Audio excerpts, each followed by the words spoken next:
Agentic AI की दुनिया में आपका स्वागत है। और नहीं, ये कोई मामूली चैटबॉट नहीं है।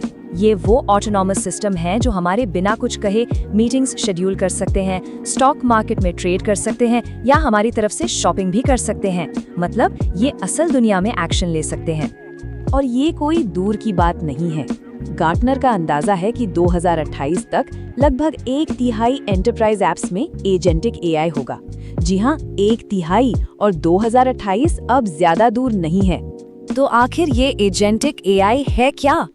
देखिए, पुराना सॉफ्टवेयर तो बस दिए गए निर्देशों पर चलता था, लेकिन ये नए एजेंट्स डेटा को देखकर, समझकर खुद फैसले लेते हैं। यही इनकी सबसे बड़ी ताकत है।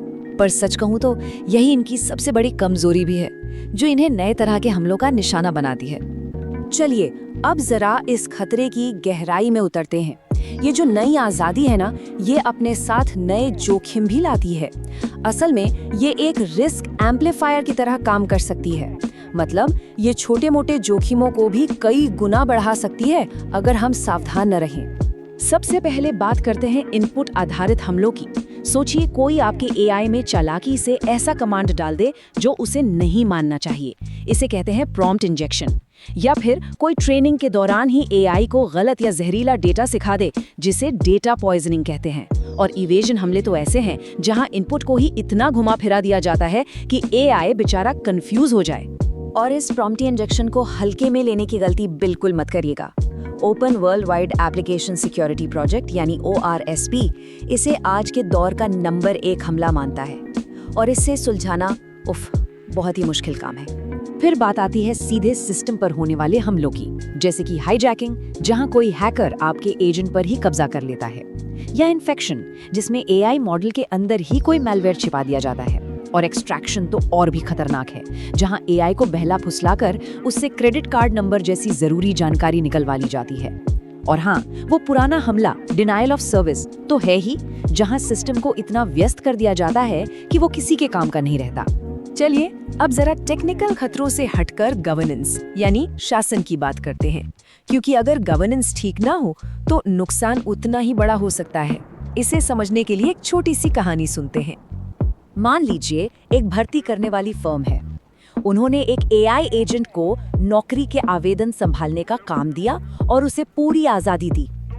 एक दिन उस एजेंट ने बिना किसी से पूछे एक उम्मीदवार को नौकरी का ऑफर भेज दिया। जब जांच हुई तो पता चला कि एआई अपने ट्रेनिंग डेटा की वजह से कुछ खास तरह के लोगों को ही पसंद कर रहा था। नतीजा, फर्म पर भेदभाव का मुकदमा हो गया। ये कहानी गवर्नेंस का एक बहुत ही बुनियादी सवाल खड़ा करती है। किसी एआई एजेंट को कितनी आज़ादी मिलनी चाहिए और कहां पर इंसानी दखल जरूरी है।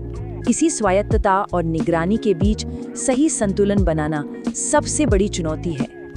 अब जरा उस एचआर टीम के बारे में सोचिए। उनके सामने सवाल था, भाई सिस्टम ने ये किया क्यों? पर किसी के पास कोई जवाब नहीं था।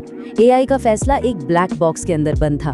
यही तो एआई की सबसे बड़ी समस्या है। आपको नतीजा तो दिखता है, पर उसके पीछे का क्यों नहीं पता होता। और फिर आता है सबसे बड़ा और सबसे मुश्किल सवाल, जिम्मेदार कौन है? क्या गलती उस एआई एजेंट की है, या उस एचआर टीम की जिसने उसे लगाया, या फिर उस कंपनी की जिसने एआई बनाया? जब तक नियम कायदे साफ न हो, जवाबदेही तय करना लगभग नामुमकिन है। ठीक है, तो हमने काफी डरावनी बातें कर ली। अब बात करते हैं समाधान की। आखिर इन खतरों से खुद को और अपने सिस्टम को कैसे बचाया जाए? सबसे पहला और सबसे जरूरी कदम है खोजना, क्योंकि आप उस चीज को सुरक्षित नहीं कर सकते जिसका आपको पता ही नहीं है। अपने सिस्टम में हर एआई को ढूंढ निकालिए, खासकर उन शैडो एआई को जो बिना इजाजत के चल रहे हैं। फिर ये पक्का कीजिए कि हर एआई पूरी तरह से सुरक्षित है और आपकी नीतियों का पालन कर रहा है। और आखिर में उसे लॉन्च करने से पहले उस पर हर तरह के हमले करके उसकी ताकत को परखिए। पर कहानी यहीं खत्म नहीं होती। जब आपका एआई लाइव चल रहा हो तब क्या? तब चाहिए सुरक्षा की एक और दीवार। इसे आप एक एआई फायरवॉल की तरह समझ सकते हैं, जो आपके यूजर्स और एआई के बीच खड़ा रहता है। और ये काम कैसे करता है? बड़ा सीधा सा तरीका है। मान लीजिए कोई एआई को गलत प्रॉम्प्ट भेजता है, तो ये फायरवॉल एक समझदार गेटकीपर की तरह पहले उस प्रॉम्प्ट की जांच करता है। अगर उसे कुछ भी गड़बड़ लगती है तो वो उसे वहीं पर रोक देता है। नतीजा, एआई तक सिर्फ सुरक्षित और सही प्रॉम्प्ट ही पहुंच पाते हैं। और हाँ, ये फायरवॉल एक टू वे स्ट्रीट की तरह काम करता है। ये ना सिर्फ प्रॉम्प्ट इंजेक्शन जैसे हमलों को अंदर आने से रोकता है, बल्कि ये एआई से बाहर जाने वाली जानकारी पर भी नजर रखता है, ताकि कोई भी जरूरी डेटा बाहर लीक ना हो पाए।